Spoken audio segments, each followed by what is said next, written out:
Hello everybody, ladies and gentlemen, thank you for joining us today on this episode of Talking Mythic. I nearly said Making Mythic then, that was wrong, wasn't it? You did, Oh yeah. well, I got it right in the end.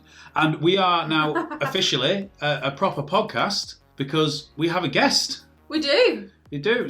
We are introducing you to our guest today. He is from our local little player group, affectionately known as Team WAP. So, Robert, hello, welcome. Hello, thank you for having me. You're very welcome indeed. So, just to give anybody listening a bit of an idea, so tell us about your sort of Magic career, as it was. When did you start playing? I started original Innistrad. I don't know what year that is, but I bought one of the starter decks for the original Innistrad, and I've been playing ever since through like Khans of Tarkir and up into the more recent sets. Ooh. So I've always kind of liked Standard, but now at the moment with Arena coming out, I've been playing a lot more of the draft side of things, and I do like Modern. So, but I am excited by some of the cards in this set. Some nice throwbacks to the kind of cards I used to like playing with when I first started. Okay, so there's a bit of a nostalgia feel for you. Yes. What you've seen so far? Yes, well, we're going to talk about the colours a bit later on, but they're very similar to the kind of the colour pairs and wedges from when I first started. Yeah. So, really excited about that. I've just checked, actually. I'm not going to pretend I knew because I didn't know. I've just checked. Innistrad was September 2011. Wow. Wow. So 8 years. 8 years. 8 years. That's longer than my career. Most of our careers, I think. So we're expecting you to know lots. I certainly hope so. We're putting the pressure on now. And shout out to Danny as well, my fiance. She's been putting up with me for just as long. Just as long. With Magic. I know. I feel Magic like as well. There should be like a WAGs group for Magic people who have been well, not Magic widows. I'm completely diverting already at the start of this. However, it's just apt because you said that. So I've started teaching a guy I work with how to play Magic at work, and his wife approached me today. Because they were asking me some stuff about Arena, and her exact words were, "What have you done?" He doesn't stop talking about this game. That seems that would be exactly the kind of thing that Danny would say. That's exactly. I said, you should just learn how to play. She went, it's complicated. He says there's skeletons, and it just confused me. I was like, oh bless. Anyway, so I've got a Padawan learner. So, we're going to talk about some of the core set spoilers that came out today. We are, just for reference, it is Tuesday the 18th of June, and it is 7:45 at night UK time. So we very well could get a spoiler whilst we're recording because America, it's still in the day. You can't tell from our accents, our Hugh Grant accents. We are Brits, and talking on British summertime at that. So British summertime, yeah, that's great. Yeah. Shall I get some tea? Yeah, and cucumber sandwiches. I think the first thing we need to talk about is, if you did watch our predictions, you'll have noticed we have got one smug presenter who successfully predicted that Leylines would be getting a reprint. So should we start with them? Yes, I will accept all applications for Mensa because I am officially a genius. I think they pronounce it Mensa. That's what I meant. That's what you meant, sir. Exactly. Oh. So we will start. So as predicted, Leylines are being printed in the core set. However, there are a combination of reprints and new ones. One new one. Well, one new one so far. So I'm suspecting, as yet, we've got all four bar green, and I would suspect green would then be a new one to follow suit with red. So should we start with the two sexy ones that everyone's now dead happy about because they can afford them for Modern? Leyline of Sanctity, 2 white enchantment at rare. If Leyline of Sanctity is in your opening hand, you may begin the game with it on the battlefield, and you have hexproof. I like these as reprints. This one was one of the ones that came out last time because the original white Leyline wasn't very good. So they reprinted this in one of the other core sets to be the new white Leyline. And I think it's got some good applications for Standard because mono red is a big thing, especially on Arena. Oh yes, especially on Arena. You've got the Esper control deck. They have a lot of hand disruption and things like that. So it does have Thought Erasures, everyone's favourite 2-drop. Yeah. So it does have applications in Standard as well as being a good fit back into Modern. So I really like that they decided to keep this one rather than making a new one. Yeah, I agree. I don't see how they could have improved the white Leyline without it being disappointing. I'm delighted with this. I've only got this in a proxy form for casual play because it's one of those things that unless you're playing competitive, there's sideboard cards mainly, and it's something that in Modern if you're not splashing out for a full deck, then you're not splashing out for your sideboard. So I'm quite happy to own it. I think one thing's nice is, proxies are fine if you can casual play, but it is nice owning the cards. I quite like having a collection of things, So yeah, no, I think we're all happy with that one. Similarly, Leyline of the Void, 2 black, enchantment at rare, same text, but if a card will be put into an opponent's graveyard, so not yours, from anywhere, you exile it instead. Kaya. Can we just talk about Kaya? Kaya the Planeswalker. Kaya the Planeswalker. Yeah, 3-drop Kaya. Half the trouble with that is getting their graveyard into exile as well. And if that's just going in straight away, getting 10, 20 cards in their graveyard to start doing some serious damage and card draw and stuff isn't going to be that much of a challenge. I like this. That's true. With Kaya. Yeah, it's very good proactive. And it's also, again, the same with the white Leyline. It's actually got some good decks in standard because you've got the 4-colour Commander Dreadhorde decks, which are bringing lots of things back from the graveyard. Arclight Phoenix is still a thing that can come back from the graveyard. There's jump starts for some of the other blue-based decks. So again, it was a $35 card. I think it's going to be a lot less when it does come out, but it has modern and standard uses. So it's not like they've just shoved a card into a core set just for a modern reprint. It's actually going to see standard play as well. Golgari Recursion's a thing. Yes, it's absolutely. not as popular, but you come across them and you've just seen off the Jade Lights, and you almost don't want to kill the creatures because you know they're going to get them back in. And finality. Yeah. I think it's important that it's only your opponents as well, which is why it has better applications in standard for all those kind of reasons, like you say, because a lot of the time the exile all the graveyards these kind of effects. Yeah. So if you've got your own jump starts or your own Arclight Phoenix or whatever it is you're playing, you're not disrupting your own game plan, which is why I think it's such a strong card because it's one-sided. So. Yeah. Okay, so we'll move on to the blue one then, which is the 3rd reprint so far. Leyline of Anticipation, and this one says you can cast spells as if they had flash. Well, I mean, there's the Baby Teferi that's in standard at the moment that does a very similar sort of effect, but they don't really work well against each other if you're playing against an opposite Teferi. But I just think that there's not much else that they could have done with it.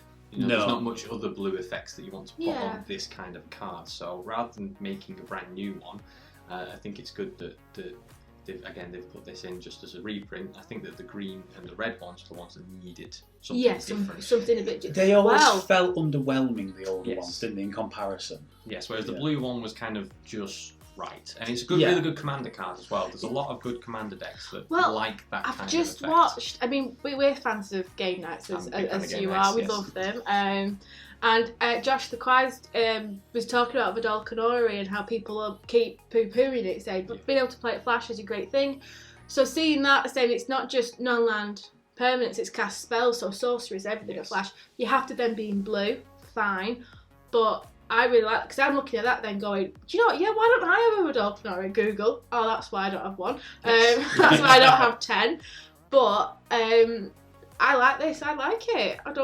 There's been a bit of a mixed response on social media today, in the last few hours. But again, if you make something too powerful, it's just going to get banned.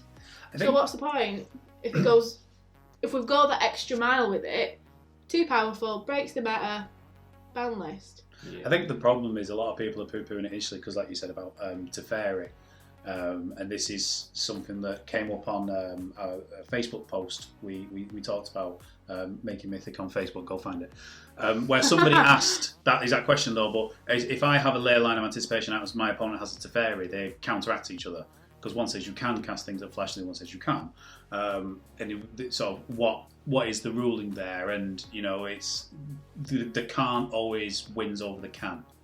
So if you have a Leyline out and your opponent has a Teferi, the Teferi's effect is the one that takes precedent.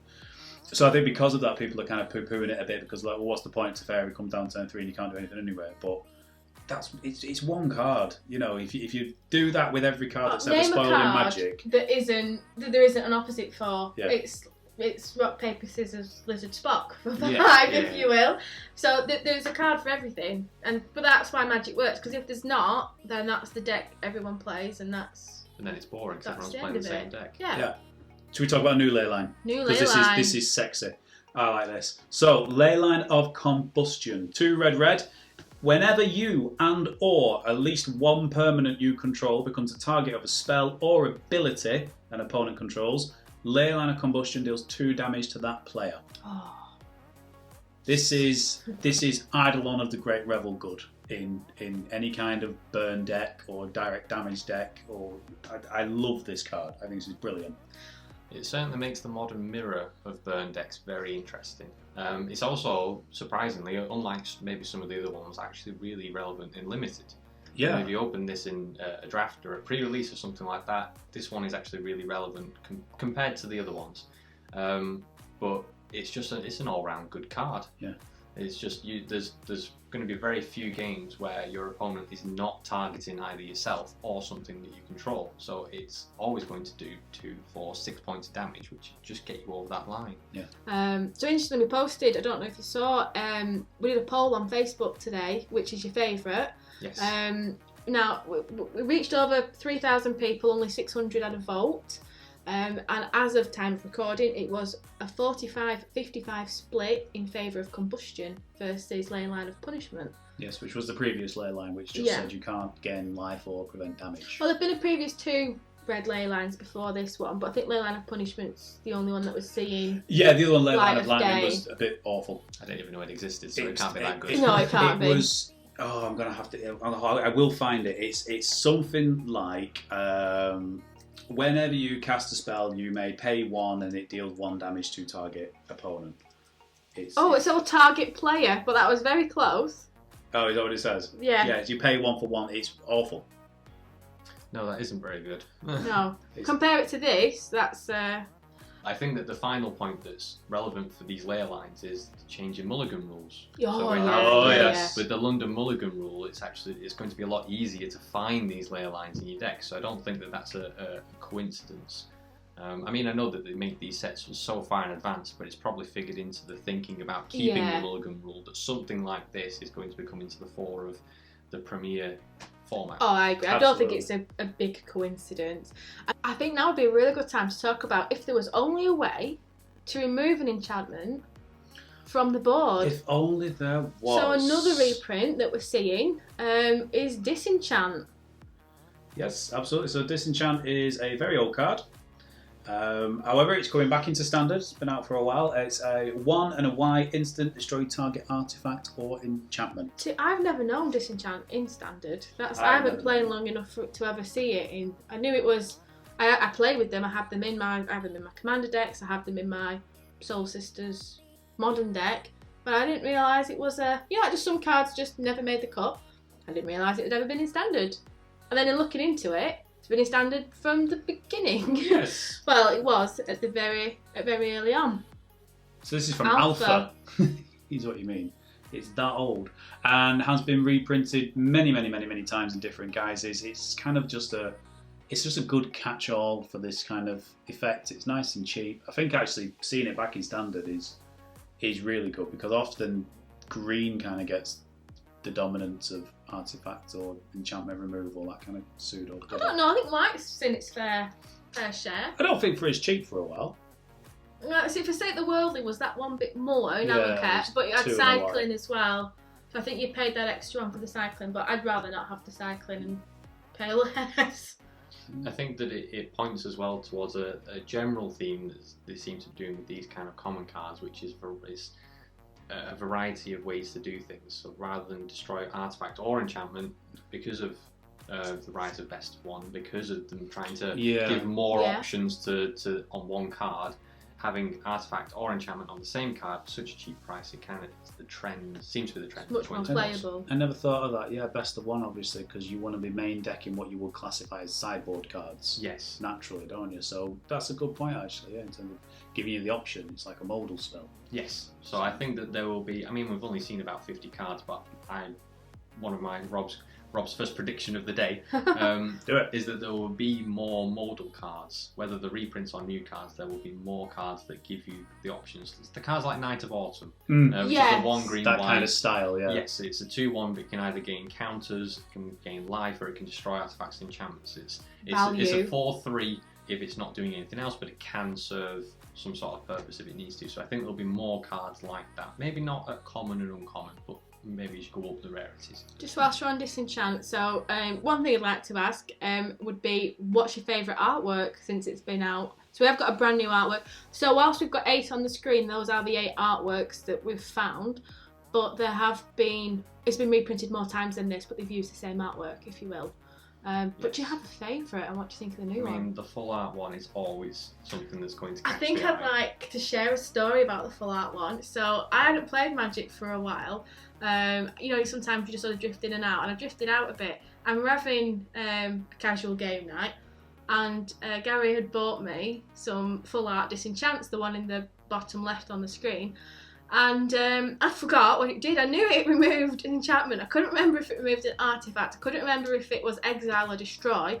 And I couldn't remember if it was instant or sorcery. And I was actually sat next to you, Rob. And I remember going, Rob, I don't know what this does. It's like that. So what I would say is, if you're going to run full art cards, know what you're playing with. Because that's not good, is it? Or at least write down next to it what it does. Yeah, I put it on my hand like that. Right, I'm going to move it on then, because we've got loads of cards to talk about. We're going to talk about some of the mythics that have been spoiled. We have a new Planeswalker. Oh, yes. Oh, yes. So this is Ajani, Strength of the Pride. 2 white, Legendary Planeswalker Ajani at Mythic. Comes in with 5 loyalty, +1. You gain life equal to the number of creatures you control, plus the number of Planeswalkers you control. -2, create a 2/2 white cat soldier creature token named Ajani's Pridemate. With whenever you gain life, put a +1/+1 counter on Ajani's Pridemate. And for 0, if you have at least 15 life more than your starting life total, so if we're just talking standard modern 35, exile Ajani's Strength of the Pride and each artifact and creature your opponent controls. Romy, I'm going to kick it off to you first, because Ajani is your favourite Planeswalker of all time. Hands down, I love an Ajani, and I haven't strayed even when Sarah's just come out. I'm having a bit of a fling on the side there, but Ajani is my favourite.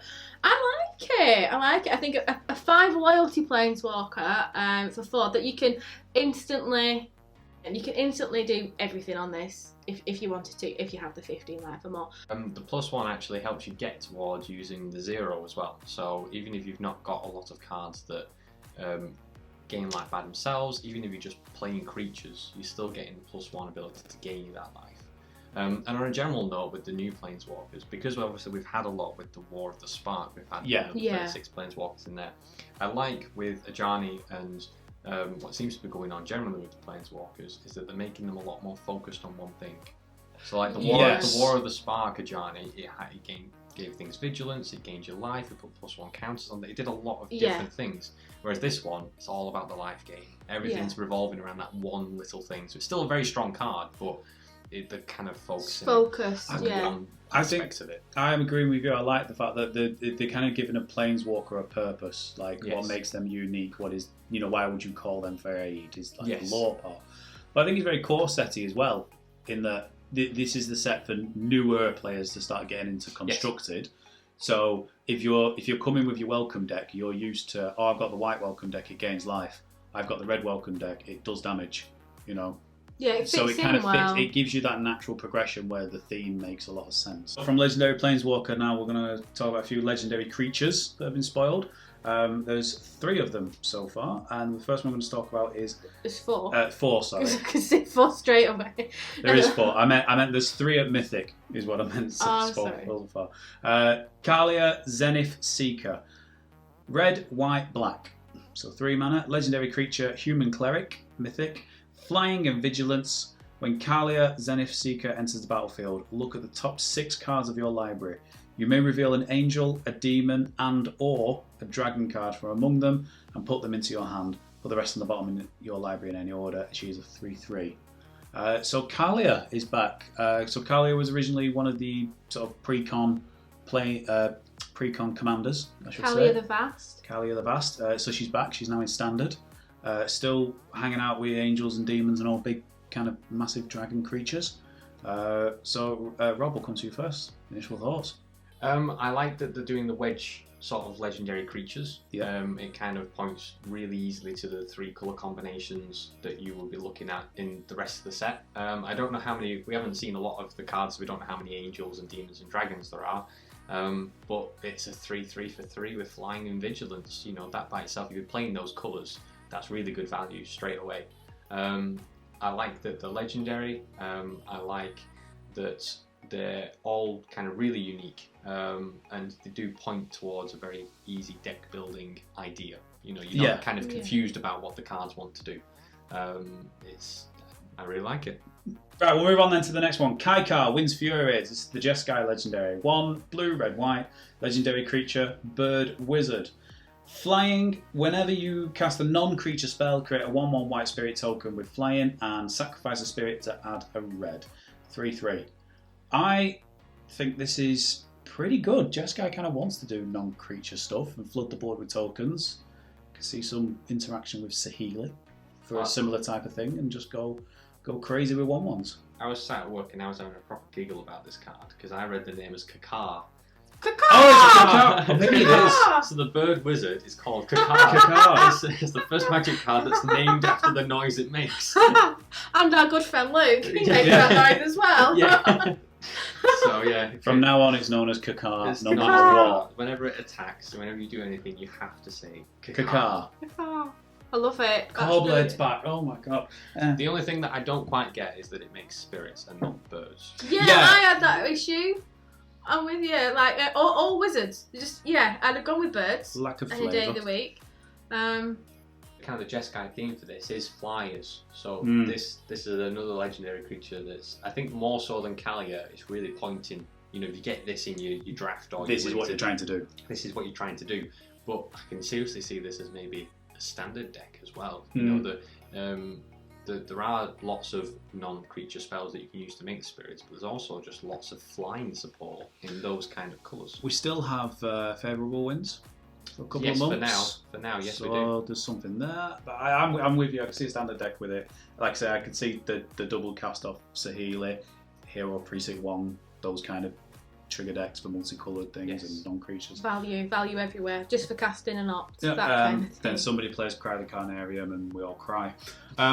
Right, we'll move on to the last Mythic legend we've got available at the minute. This is, I want to say Rien, but would you say Rian? Rien. I'd say Rien. Rien, Angel of Rebirth. This is Naya. 2 red, green, white. Legendary creature, Angel at Mythic. Flying, other multicoloured creatures you control get +1/+0. And whenever another multicoloured creature you control dies, return it to its owner's hand at the beginning of the next end step. 5/4. Rob, you currently play a Niv Mizzet deck in standard, don't you?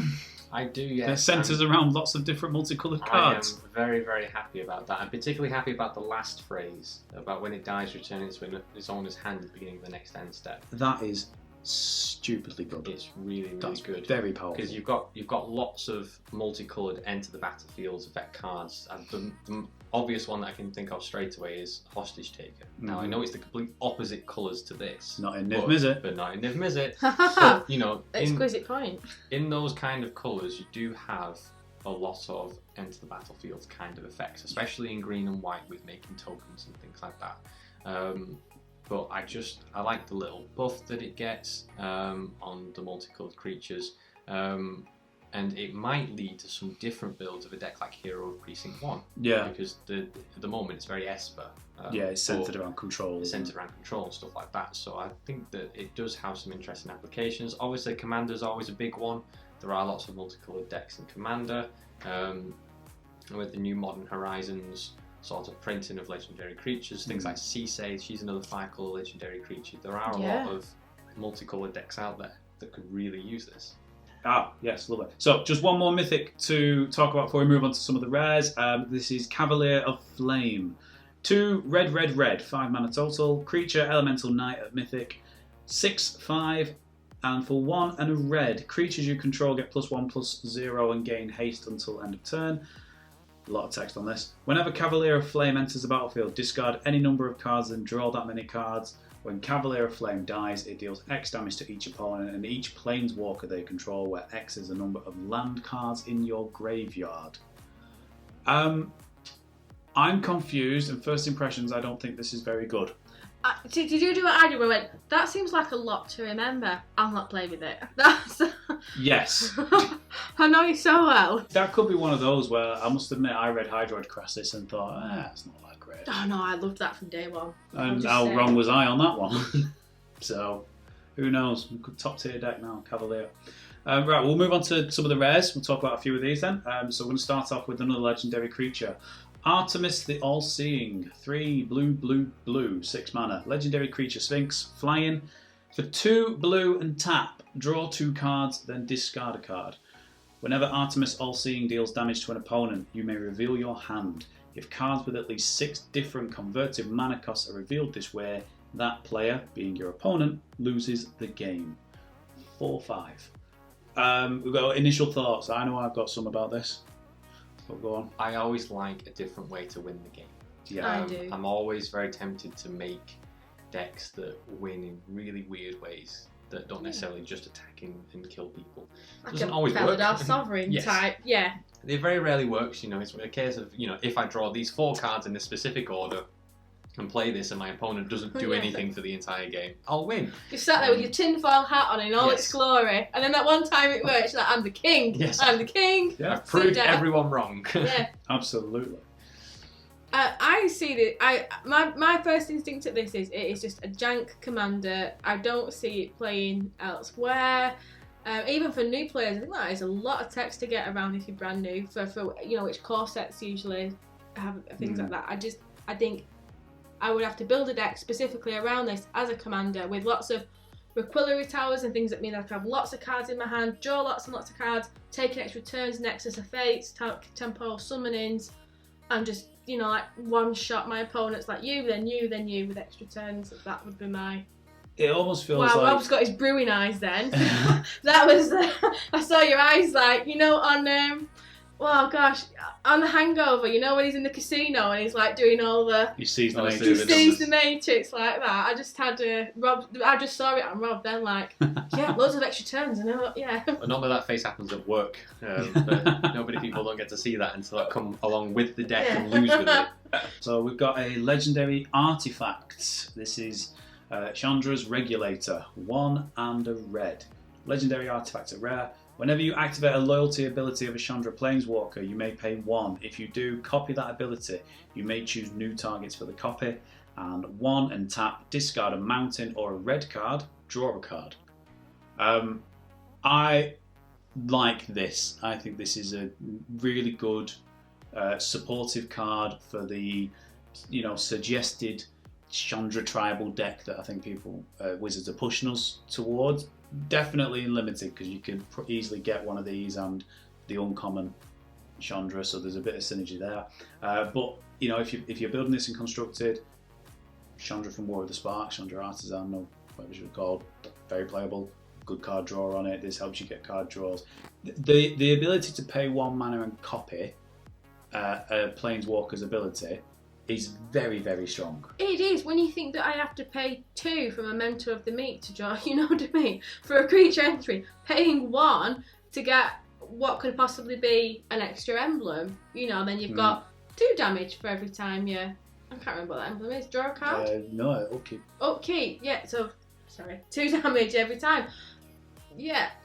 And as well, it's got a very relevant bit at the bottom. Even if you don't have a Chandra Planeswalker, you can still play this card in your deck. Yes. But as we saw with the Mythic Rare Elemental Knight, if you've got lands in your graveyard, dealing damage to things, it's a very easy way, a very profitable way of getting those mountains into your graveyard I see it. for the Elemental Knight. Because this, your Chandras make elementals. Yeah. They're made for the Elemental deck. So it has, obviously it's not going to be the only synergy, but it's certainly a way to kind of facilitate that Elemental Knight, if it does die, getting some more lands in the graveyard. That's true, I didn't see that, but I like that actually. That's quite good. I like it when cards are clear linked. Right, well, next card then is Dread Presence. 3 and a black, creature nightmare at rare. 3/3. Whenever a swamp enters the battlefield under your control, choose 1. You draw a card and you lose a life.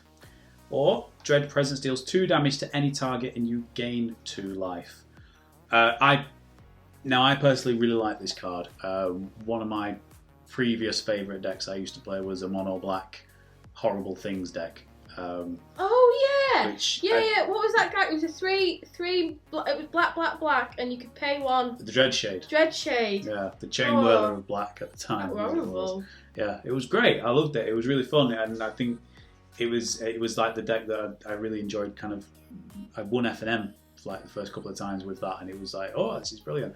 And it kind of fell away because Tournament of Hellfire went and other things. So this kind of card sort of speaks to me a bit because I think, oh, mono black, I could do things with this. And you want to put swamps into the battlefield because you want as many as you can. Drawing cards, losing a life is a better rate than things like Argwell's Bloodfast, which is currently about. And the dealing 2 damage and gaining 2 life, again, that's just a nice sort of pseudo win con that's slow and steady, but helps keep fuel in you so you can draw a card on your next turn and so forth. But there's cards like Urbog Tomb of Yargmoth that mean everything's a swamp. Yes, if you're going into things like Commander if you mean and Commander Modern. Land, Commander Land was you had the most fun. That's where you can really put your tinfoil hat on, I think, because anything's possible, and every 100th game, you will do the thing you wanted to do. I don't think it's inconceivable to do that kind of thing. That's true. I mean, even in Standard as well, if you wanted to do a light splash for, say, a red or a green, we've got the Shocklands. They count. They are swamps. They are swamps. Oh, of course, yeah. So you can, because we have all of the Shocklands now. If you wanted to add a second colour for a light splash, you've got the swamps that are still there to activate it, but give you that second colour as well. So maybe with the red, maybe have a sort of sacrifice theme or something like that. You can do things like that with it. Well, like I say, green's got Scape Shift still for a few months. Yes. So straight away, that is a very Rob deck. Yeah, and Crucible of Worlds is it going so well. There's a definite land manipulation opportunities. Mending a Dominaria is still in for a while yet. There's some definite ways and means. Speaking of lands then, we'll move on. Field of the Dead is a rare land in the core set. Field of the Dead enters the battlefield tapped, and you can tap it to add a colourless mana. Whenever Field of the Dead or another land enters the battlefield under your control, if you control 7 or more lands with different names, create a 2/2 black zombie creature token. Just to reiterate what Robert's just been saying, is that it's not that difficult. If you've got a Hallowed Fountain and a Glacial Fortress and an island and a swamp and an island and a plains, you're only in 2 colours there, and you've already got 4 with different lanes. Field of the Dead is 5, and that's just in that bit of colour. I don't think it'd be that difficult at all. A Wreck Tower for fun, 6. It's not that hard. And a Detection Tower 7, there you go, play it. You heard it here first. It's not that hard to get 7 different names. I think it is more of a commander card than a standard card. Oh yeah, absolutely. Definitely. But you do have a lot of commander decks that like putting lands into the graveyard. Things like Gitrog monsters and stuff like that. They can get these lands back into play and actually make use of the token swaps that Well, you I'm made. currently brewing Commander Multani, which you kindly traded me. And I was because we did have a brief conversation. I said that I really want this to go into that because I'm only running about 9-10 forests because every other land it's got a different name. So the beauty of Commander is most of the time they've got a different name anyway. That's true, and a lot of the search effects you can play in Commander in green, let's say, get target land, not basic land, which is stronger, obviously. Alright, yes, so the next card we're going to spoil is a green card, and this was spelled in Japanese, so we're not quite sure of the actual name, but we are going to go with the Scryfall name, which is the Fight Night Dra. X green, creature Hydra, 0/1. Trample. Fight Nidra enters the battlefield with X +1/+1 counters on it. When Fight Nitra enters the battlefield, choose 1. Double the number of +1/+1 counters on Fight Nitra, or Fight Nitra fights target creature you don't control. What do we think of the Hydra? I always like a Hydra. They always seem to print one in a core set of some kinds that can get these +1/+1 counters. But it goes back to what I was saying before about the modes. So you're paying your mana, you're making a big creature. If there's something you really need to kill, you can do that. If not, you just make an even bigger Hydra with Trample. I think Trample's a really key word on that. Yes. So again, it's giving you those options against the control decks. If you've drawn it, you might not want to play it in case it's countered or killed, but at least you've got an option then to make it a bit bigger, maybe try and end the game a bit quicker. But if you are on the back foot a little bit more, you can pay 5 mana, make a 3/4 Hydra, and kill a 2/2 or 3/3, something like that, and still have something left over. I have a question. Go on. If I play this, back to my commander hat. If I've got doubling season down and then it says double the number of counters, do I get double the double? Yes. Yes, because you make the counters, which is then doubled with doubling season, and then the trigger goes on. You choose to double the counters on it, which is then doubled with doubling season. Oh man. Quadruple counters. It's like Panharmonicon. And then if you have that new enchantment from Modern Horizons yes, you that double. says double the X in any X spell, Oh, God, yeah. you can stack it. So you pay, say X is 5, then double it with that enchantment to 10, then double in season can double that to 20, and then you choose to double that to 40. I'm going to do one of those memes, you know, where it's got Well, the no, head because and even the head then, gets... you double it to 40, but then doubling season doubles that. But you've already doubled. No, because you go 5, double to 10, Yeah. doubling season gets to 20, Yeah. and then you choose to double the amount of counters on it. Oh yes, it's a second trigger, isn't It's it? a second trigger, so you go to 60. Yes. So you pay 7 mana and get a 60/60 trampler. And then cast Fling? Is that what this is? Bloody hell. So, Cast I those, mean- one cheaper. You do need doubling season, 7 mana to pay this, and 3 mana enchantment Hydra thing. it's totally doable. It's not inconceivable. It's In a not. modern devotion deck for green, To be fair, that's not inconceivable. Because if you have Nyx down, Nick Yeah. Flash. I mean, this is all assuming that we actually know how the maths works. it's a big creature. It's a big thing. It's a big thing. However, I will point out, once it's resolved, dice to fatal push. It does. Alright. But that's not the point. That's not the point. You've made a 70-70 and you have the moral victory. Anyway, right, we'll move on. Next one is Flood of Tears. 4 blue, sorcery, rare. Return all non-land permanents to their owner's hand. If you return 4 or more non-token permanents you control this way, you may put a permanent card from your hand onto the battlefield. So this is 6 mana, bounce absolutely everything. If you bounce 4 things that aren't tokens back to you, you get to put the best thing back down for free. I should point out, it doesn't have to be one of the things you bounce that you put into play. No, that's true. It is just a permanent. Anything in your hand. Omniscience. Ooh. So you could quite conceivably have, presuming you missed the turn 1, you could go 2, 3, 4, 5. That's 4 things. On turn 6, you play this, put your really expensive thing into play. So you don't even need to do it as a defensive thing, because it doesn't say as well, if you return 4 or more non-token permanents your opponents control, it's you control. So you have to have the permanents to get the bonus from it. I like the idea of putting Omniscience in. I mean, it's another, like big brain sort of. Yeah. This might work once in every 100 games, but as a practical thing, you can always, like you say, put the best thing in your hand back into play. Yeah. Right, next card is Goalless, the Tireless Pilgrim. 5 generic mana, legendary artifact creature, scout, rare. When Goalless Tireless Pilgrim enters the battlefield, you may search your library for a land card. Put that card onto the battlefield tapped and then shuffle your library.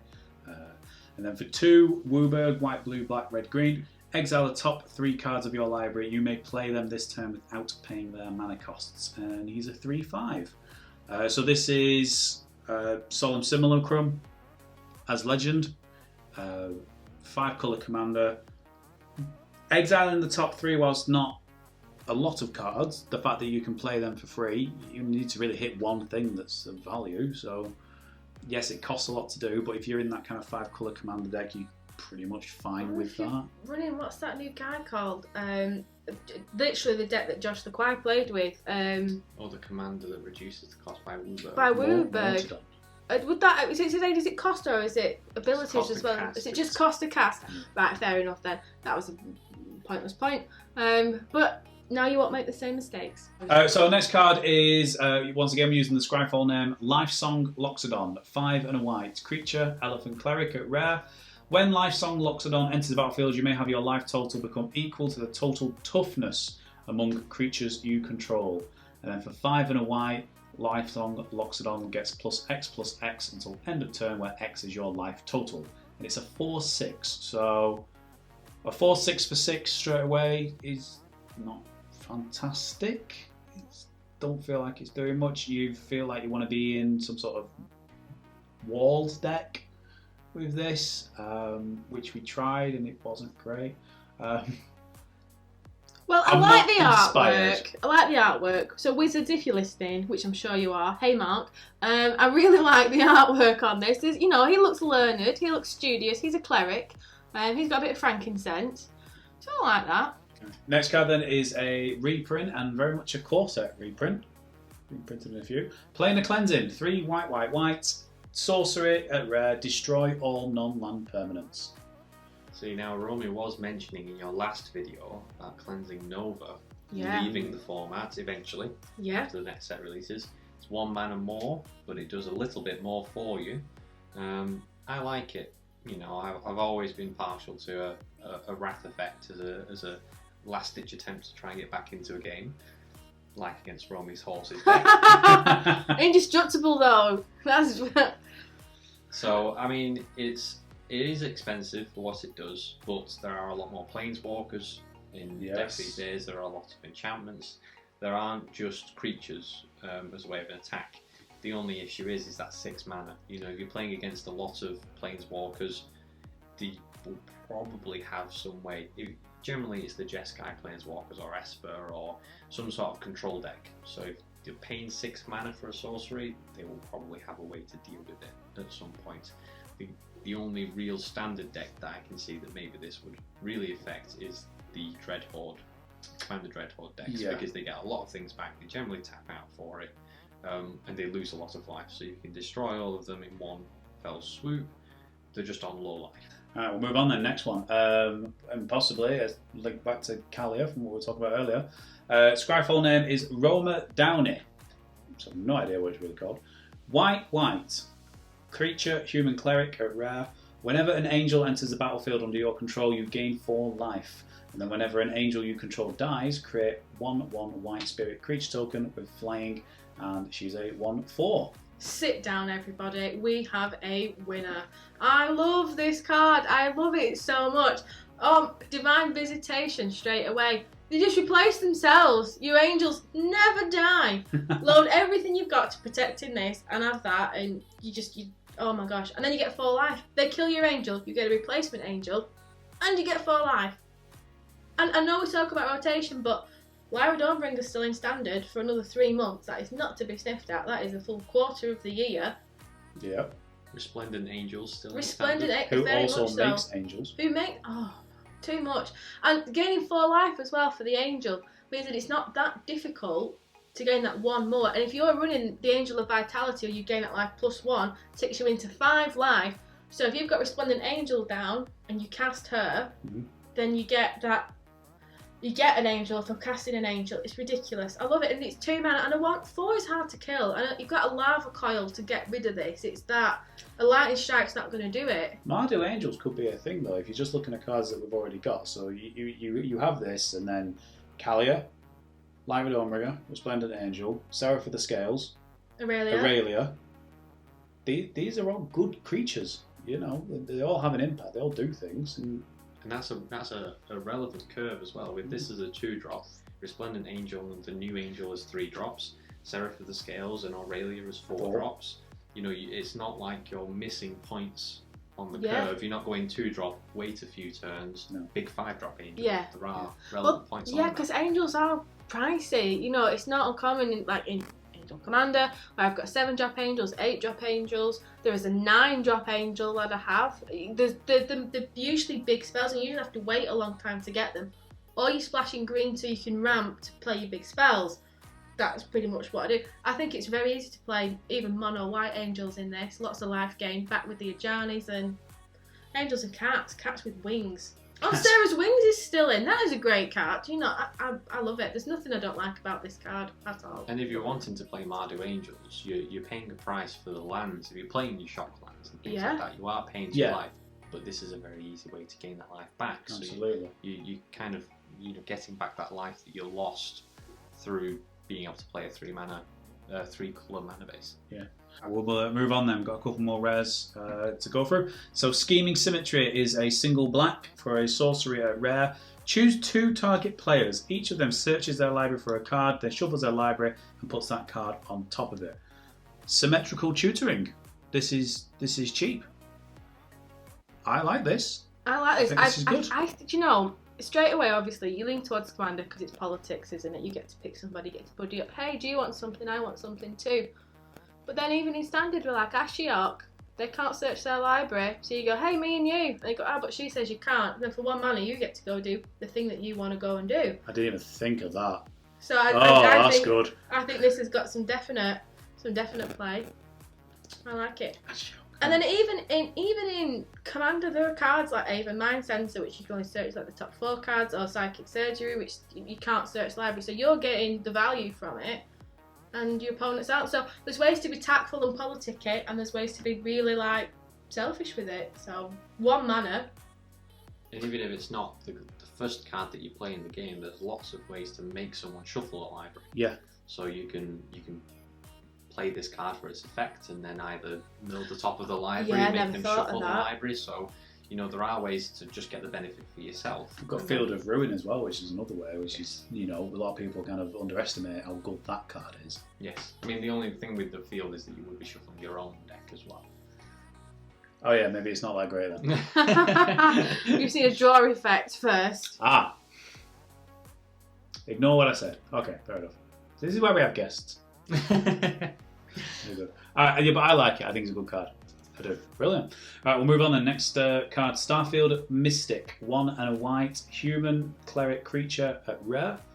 Enchantment spells you cast cost 1 less to cast. Whenever an enchantment you control is put into a graveyard from the battlefield, put a +1/+1 counter on Starfield Mystic. And it's a 2/2. What do you think? I think Danitha's still about for a while. She makes them cheaper as well. White, I love an enchantment, I do. So I think that might be a nice combo. It might only last 3 months, but I think there's something there. Definitely, because auras are very much a white thing. Not so sure about the last bit in Standard per se, because I don't know, how many enchantments are going to go into the graveyard and disenchant. Depends if you're playing Leylines. I would expect to see a bit more removal. I know Thrashing Brontodon is there to remove as well. That's true, because that's getting reprinted as well, isn't it? Yeah, I don't think it's as much an ability that is for your proactive benefit rather than just a sort of a sideline benefit if someone is destroying these enchantments that you really want to put in play. So do you see this maybe coming in with, if you're playing like an enchantment type deck, does this stay in, is this main board, or is this, I'm going to side this in because I'm expecting them to put in a lot of enchantment removal, so I may as well get some value out of it? Well, I think it depends on how many more enchantments are in this set, but I can't think off the top of my head of any sort of game-winning enchantments that are in at the moment. There's a lot of utility enchantments. I mean, I know we've said about the Leylines, but the only real main ones that I can think of are things like Search for Canter, maybe something like Prism Realm as a bit of an option. In the mono white decks, you've got the Convoke enchantments. Conclave Tribunals. So there are some bitty player sort of role players in those decks, but I think for this card to be really good, you would need an enchantment deck. I don't think it's just a side thought of, okay, I'm running into a few enchantments, so I'll put them in. I think it's got to be purposeful in the deck. I think it's got a place in an enchantment deck, but I don't think it's strong enough. Yeah, I think that you would, if I was playing that card, I would want to know how many enchantments I would need to go into the graveyard to reliably get 2 +1/+1 counters on it. Then I would feel really good about playing this card. If I'm just playing 2 mana for a 2/2 bear that might occasionally get something, it's not really good enough. I want that value at least twice before I'm thinking this is a really good use of that 2-drop slot. Yeah, no, I can see that. Next card is Wakerroot Elemental. 4 green creature elemental. 5/5 at rare, and then it has the following ability. For green. Untap target land you control, it becomes a 5/5 elemental creature with haste that's still a land. So, 5 green mana, make a 5/5. Nissa. Oh, yeah, Nissa. Yeah. Nissa is my first thought with this. I mean, you could even, you play Llanowar Elves, a mana ramp on turn 2, play Nissa on turn 4, play this on turn 5. On turn 6, you can use Nissa's ability to put +1/+1 counters on land, and then use this ability to make that a base 5/5 with 3+1/+1 Yeah. counters on it and vigilance. So you can combine the two and make a really. I'm assuming that's how it works, but you can combine the two and make a really big creature. Yeah. Because the difference with Nissa is you have to choose a non-creature land. Yes. So you're right. You do the Nissa first, and then this gives it the base power from 0 to 5. So it's Yes. an 8. I didn't even see that. So I was just caught on to what you're saying. So, sorry. So you have to make. So right. For everyone else out there who's as slow as I am, what you're saying is you untap your land with Nissa. Yes, That's which fantastic. It's gains got a 3 counters on it rather than a Correct. base power, so it's got 3 counters. It gets a 5/5 base, and then it's got 3 on top. It's an 8. Yes. Wow, mind blown. Sit With down. vigilance. Oh, with vigilance. That's still a land. I mean, I'm not 100% sure on the vigilance. I'd have to read Nissa again, but it's definitely an 8/8 with haste that can attack every turn. Yeah. For a land, and because of Nissa doubling the green mana that you're going to be using to use the ability, you actually only need to tap 3 lands rather than 5, and you still have a green mana left over. Yeah. Or 2 in a Llanowar, like you say. It's Yeah. not. It's not hard. No.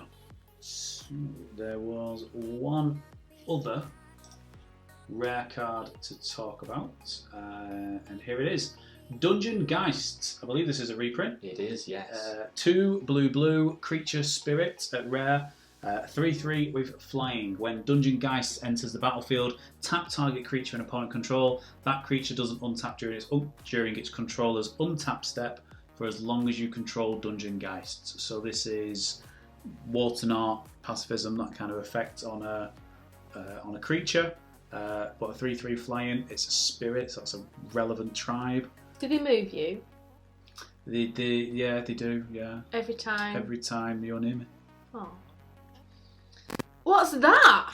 We've also got another one. Sorry, just for people who can't see us, we're on Mythic Spoiler, so thanks Mythic Spoiler, we love you. And since we're on, we've refreshed the page, and something new has appeared. Hanged Executioner, 2 and a white, creature spirit. Yay, spirits getting stuff. At rare, flying. When Hanged Executioner enters the battlefield, create a 1/1 white spirit creature token with flying. And for 3 and a white, exile Hanged Executioner, exile target creature. That's a lot of text. It's another spirit. It's another spirit. Another spirit. So there's a lot of blue-white flying. There's a lot of spirit. Supreme Phantom from the last core set is still in standard to give spirits +1/+1. There is an uncommon that we'll be seeing later on that gives all flying creatures +1/+1. Yeah. That is also a spirit. So you've got 2 spirit lords in standard And you've got the bird wizard making spirits. spirits.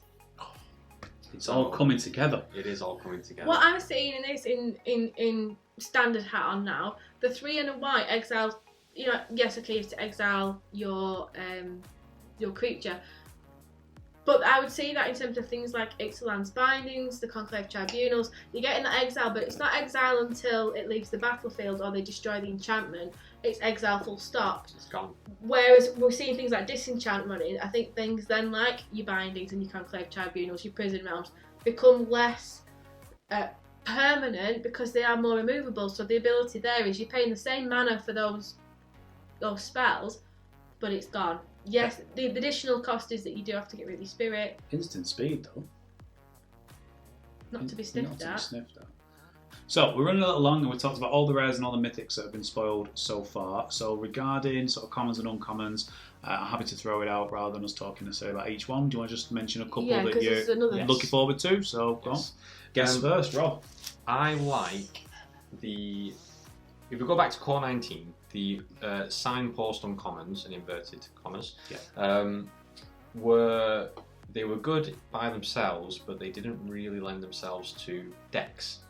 So you had like the blue-black one, which was discard a card. Your opponent discards a card and you draw a card. Yeah. The white blue one was very good because it rewarded an artifacts deck, but you could only use it in your artifacts deck. So they made 2 colour combinations that were very insular. So if someone was making those decks in limited, in sealed, in draft or whatever, you could only make those decks. You couldn't really borrow things from other archetypes. Yeah, there wasn't flexibility. There wasn't any flexibility in it, which, I know that not a lot of people might play draft or play sealed, but with arena, and you have a lot of ability to draft on there. When I've gone back and done those core drafts, I've not enjoyed them as much. I've not quite got it, and I think it's for that reason. The uncommons that we've got, some of them so far, the dual coloured ones, really kind of show how Wizards have changed that for this set and are really trying to make it so there's overlap between those archetypes. So for example, we've got a Corpse Knight, which is white and black. It's a 2/2. It's a zombie knight. Whenever another creature enters the battlefield under your control, each opponent loses 1 life. That's a good card by itself. But the green-white version of it is in Iron Root Warlord. Is 1 green and a white for star 5. The star is power equal to the number of creatures you control. So by themselves, you've got green-white, likes to make tokens. Black-white wants to put creatures into play. Very good independent cards. Yeah. But you can have a little bit of green in your white-black decks, a little bit of white in your... You know, you can mix those decks up, and they're still doing similar things. You know, you're wanting to put creatures into play for the Warlord's power, but you're also wanting to put creatures into play to drain life. So if you pick a 2-colour combination, you're still able to borrow a little bit from the other colours to kind of make your deck better overall. It works the same way with the elementals that we've mentioned. The red-green elemental uncommon gives all of your elementals +1 power. You can pay 2, a red and a green, to give it +1/+1 for each elemental you control. So 2 mana, 2/2.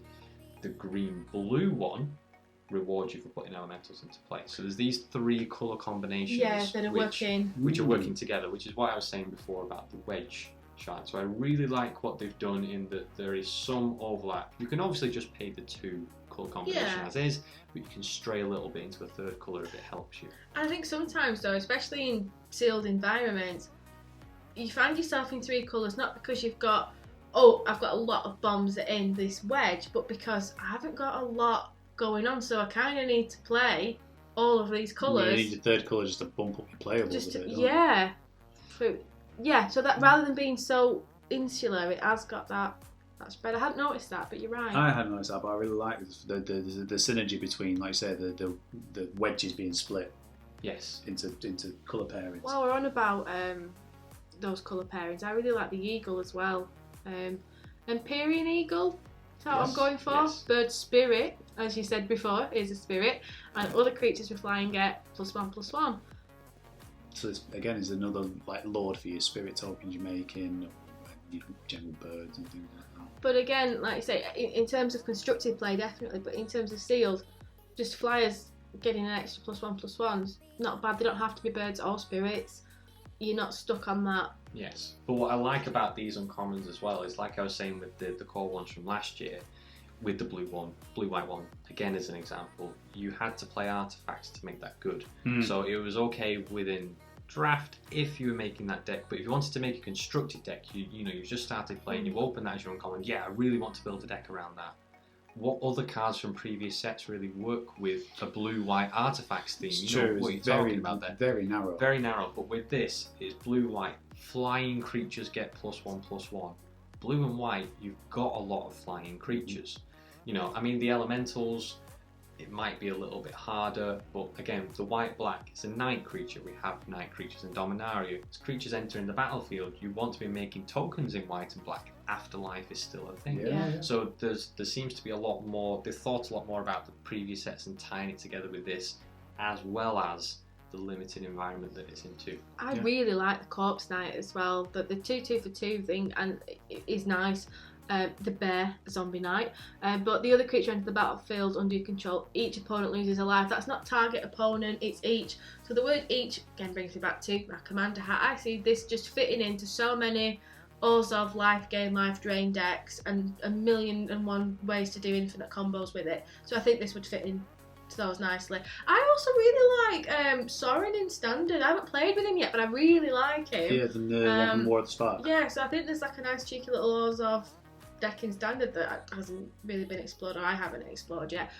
I think that's going to about wrap it up for this particular episode. We will be back in a couple of nights with the next set of spoilers. Robert, I'd like to thank you for joining us this evening. Thank you for having me on. Very welcome, and we'll chat to you again, I'm sure, at some point. I'll get you on for another one. I would love to be back on. Not a problem. And To the rest of you, thank you very much for listening. Let us know what you think in the comments below. Do you think we've got the evaluations right? Do you think we're totally talking nonsense? Is there a card we haven't talked about you're excited about? And which rare or mythic do you really want to open at pre-release? And which one will you be disappointed by when you do open it at pre-release? If you would like to carry on the discussion, either in the comments below or do follow us on the social medias, we are at Making Mythic. Thank you very much for listening. Goodbye.